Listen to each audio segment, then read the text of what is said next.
What I am about to share with you is not theory. These are the exact same 5 habits I have personally recommended to every high-risk patient in my clinic for the last decade, and the results have changed lives in ways I still find remarkable. Here is something that most people over 50 have never been told, and it genuinely surprises even some of my own medical colleagues. The single most powerful cancer prevention tool available to you today costs nothing, requires no prescription, and can be started before you finish watching this video.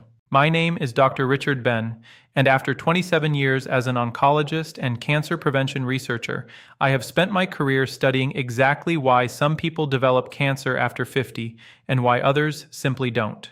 What I've found has fundamentally changed how I counsel every patient who walks into my clinic. In 2022, researchers at Harvard's T. Chan School of Public Health published a landmark study in the journal JAMA Oncology following over 135,000 adults across 2 decades. Their finding was staggering. People who consistently practiced a specific cluster of daily lifestyle habits reduced their overall cancer risk by up to 61% compared to those who didn't. 61%. That is not a marginal improvement. That is the difference between a cancer diagnosis and a clean bill of health for hundreds of thousands of people. Before we go any further, I want to hear from you. Drop your age in the comments right now, just your age, or a quick note about your biggest health concern after 50. I read every single comment, and knowing who is watching helps me make content that actually serves you. Today, I'm going to walk you through the 5 most powerful cancer prevention habits available to adults over 50, ranked from foundational to life-altering. We'll build toward the single most impactful one, and I promise you, by the time we get there, you will understand not just what to do, but exactly why it works in your body at the cellular level. Don't skip ahead. Each habit builds on the last, and the number 1 item, the one that my most dramatic patient transformations all have in common, is something you almost certainly underestimate. Stay with me. Let's start with something that sounds simple, but operates through a mechanism most people have never heard explained properly. And once you understand it, you will never look at a bag of chips the same way again. Every cell in your body is constantly replicating, dividing, and replacing itself. In a healthy body, a process called DNA mismatch repair acts like a proofreader, catching errors in your genetic code before they become mutations, before mutations become tumors. Here's the critical problem. After age 50, the efficiency of your DNA repair enzymes naturally declines by roughly 30 to 40%. Your body becomes a less reliable proofreader at exactly the moment when decades of cellular wear have accumulated the most errors. Ultra-processed foods, think packaged snacks, fast food, processed deli meats, sugar-sweetened beverages, accelerate this breakdown dramatically by flooding your cells with advanced glycation end products, or AGEs, which are inflammatory compounds that directly impair your repair enzymes. A 2023 study out of Imperial College London, published in the European Journal of Nutrition, followed 197,000 adults and found that those whose diets were highest in ultra-processed foods had a 32% higher risk of developing colorectal cancer and a 19% higher risk of breast cancer compared to those who ate primarily whole foods. That same year, researchers at the National Cancer Institute confirmed in Cancer Research that ultra-processed food consumption was independently associated with a 28% increase in overall cancer mortality, even after controlling for obesity, smoking, and physical activity. This means the food itself, not just the weight it causes you to gain, is the problem. I want to tell you about a patient of mine. I'll call her Sandra, 58 years old, an administrator from the Bay Area, who came to me after her sister was diagnosed with colon cancer. Sandra's diet was what she called typical: cereal in the morning, a deli sandwich at lunch, packaged crackers, and processed cheese for a snack. Her inflammatory markers, specifically her C-reactive protein and interleukin-6 levels, were both significantly elevated. Over 12 months, Sandra replaced her ultra-processed staples with whole food alternatives: oats, legumes, vegetables, olive oil, without any other intervention. Her CRP levels dropped by 44%, her IL-6 normalized completely, and her follow-up colonoscopy showed a reversal of the low-grade mucosal inflammation her gastroenterologist had flagged.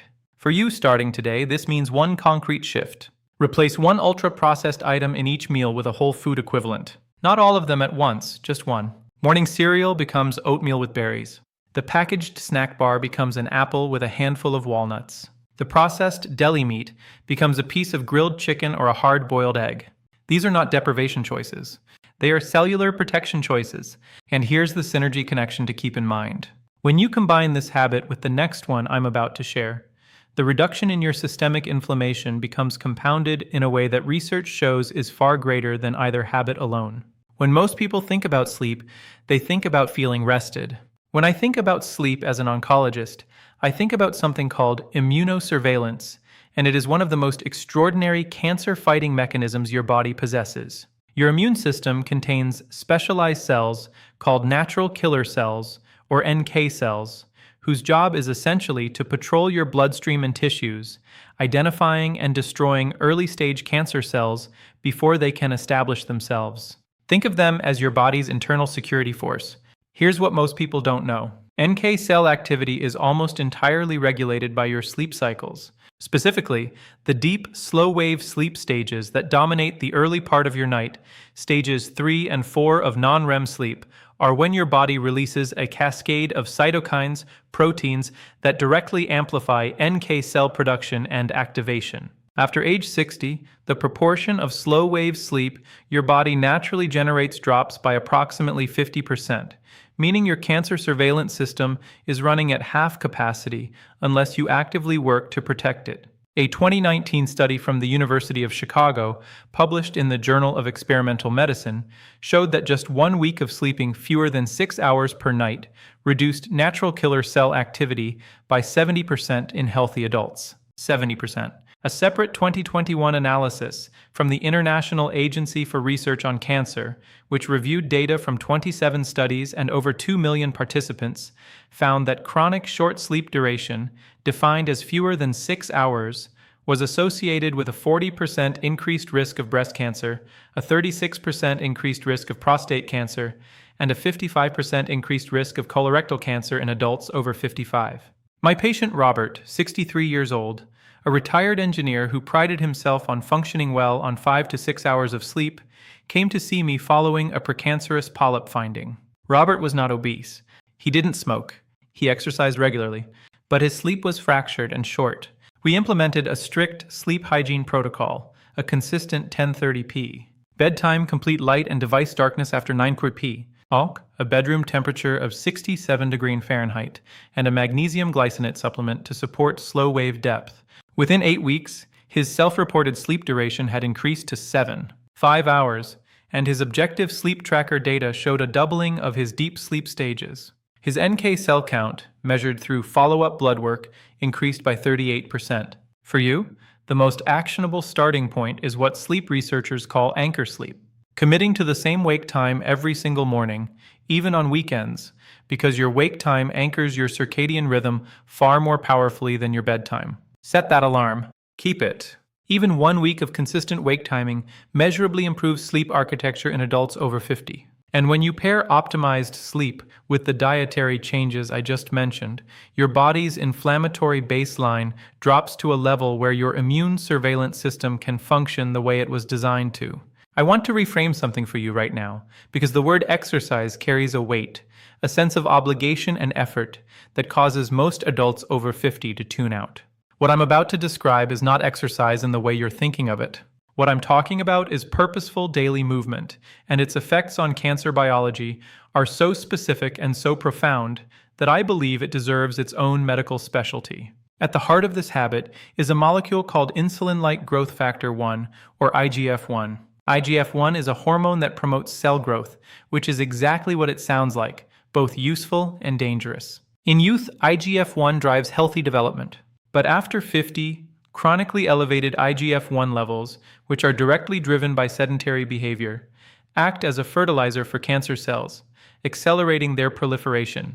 Regular moderate movement is one of the only lifestyle interventions proven to lower baseline IGF-1 levels and simultaneously upregulate a tumor-suppressing protein called p53, which functions as your cell's most powerful internal stop signal against malignant growth. A 2020 study from the American Cancer Society, published in the Journal of Clinical Oncology, tracked 186,000 adults for 10 years and found that those who engaged in at least 150 minutes of moderate intensity movement per week had a 42% lower risk of developing colon cancer, a 38% lower risk of breast cancer recurrence, and a 26% lower risk of all-cause cancer mortality. A companion study from the University of Queensland found that simply breaking up prolonged sitting with 5-minute walks every hour reduced blood markers of tumor-promoting inflammation by 27% without any structured exercise at all. My patient Eleanor, 71 years old, came to me 2 years after a stage 1 breast cancer diagnosis. She had completed treatment successfully, but was terrified of recurrence. Eleanor had arthritis and couldn't run or do traditional gym workouts. We built her a movement protocol around what she could do. 20 minutes of brisk walking after breakfast, standing while watching television in the evening, and 5-minute stretch and walk breaks every hour during her sedentary afternoon reading time. At her 12-month follow-up, her IGF-1 levels had dropped by 23%. Her oncologist noted significantly improved NK cell counts in her blood work, and she described her energy and mental clarity as completely transformed. For you, the implementation is this. Start with a 20-minute walk after your largest meal of the day. Research from Stanford confirms that post-meal walking specifically suppresses postprandial glucose spikes, which independently fuel cancer cell metabolism by up to 33%. You don't need a gym. You don't need equipment. You need your own front door and a consistent commitment. And when this movement habit is layered on top of sleep optimization and a dietary overhaul, your IGF-1, CRP, and IL-6 levels, 3 of the most important cancer-promoting molecules in your body, can drop in a way that no single intervention achieves alone. If you are finding value in what we're covering today, I want to pause and make a quick request. Please subscribe to this channel, hit the like button, and share this video with someone over 50 who you care about. This content takes months of research to produce, and your support allows me to keep making it freely available. Now, the next habit is one that surprised even me when I first reviewed the evidence because it's something we all do every single day, and almost no one is doing it with their cancer risk in mind. I know what you may be thinking. Stress management sounds soft. It sounds like a wellness buzzword, not a clinical intervention. I want to share with you exactly why that perception is dangerously wrong, and why in 27 years of oncology, I now consider chronic psychological stress to be one of the most under-discussed drivers of cancer after age 50. The mechanism is a molecule called cortisol, your primary stress hormone. Short-term cortisol release is healthy and adaptive. It's your body's emergency response system. But when cortisol is chronically elevated, as it is in people experiencing persistent stress, anxiety, grief, loneliness, or unresolved trauma, it triggers a cascade of biological consequences that are deeply relevant to cancer biology. Cortisol suppresses the expression of BRCA1 and BRCA2, your 2 most critical DNA damage repair genes. It upregulates an inflammatory pathway called NF-κB, nuclear factor kappa B, which directly promotes tumor cell survival and resistance to apoptosis, the natural cell death process that eliminates damaged or malignant cells. In plain English, chronic stress tells your body to keep damaged cells alive rather than killing them, which is the biological foundation of cancer. A 2022 study from Ohio State University's Comprehensive Cancer Center found that chronic psychological stress reduced tumor-infiltrating lymphocyte activity, the immune cells responsible for attacking cancer, by 48% in adults over 60.